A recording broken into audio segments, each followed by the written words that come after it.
a comparison and statement. Members of the National Assembly yesterday sought to know whether the Division of Revenue Bill 2013 was properly before the Senate, a debate that disintegrated into a battle of supremacy between the two houses in the bicameral parliament. The creation of the Senate was only for the purpose of devolution, and that's why they are there to fight for the counties to get fair share of the allocation.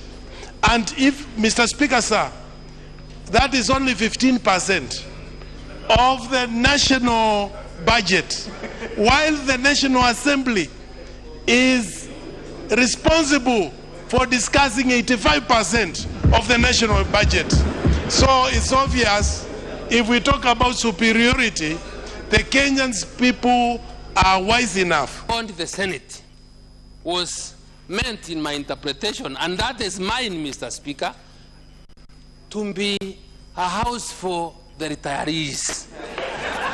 Mr. Speaker, this was supposed to be, if you allow me, the nyumba ya wazee. Constitutionally, historically, traditionally, from whichever angle of the compass you look at it, this National Assembly is the senior house in the parliament as constituted by the Constitution.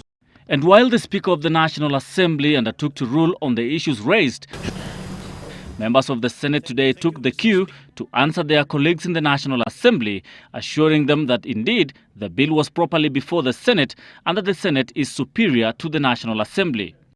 Mr. Speaker, I want you to put yourself in our shoes, Mr. Speaker.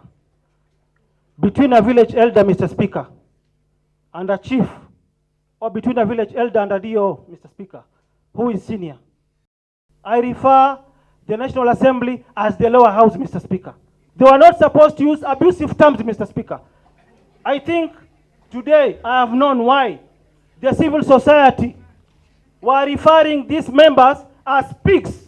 The Senate determines the allocation of revenue among counties. So he read that to show that we do not have a responsibility to decide the issue of division of revenue between the national government and the county government.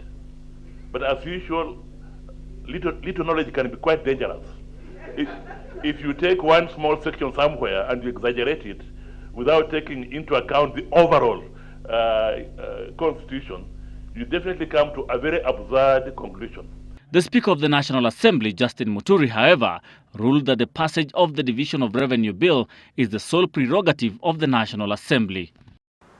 The whole thing is now disintegrating into a question of interpretation of laws that govern procedures of both the Senate and the National Assembly. Could these laws be inconsistent with the supreme law of the land? Well, that is the begging question.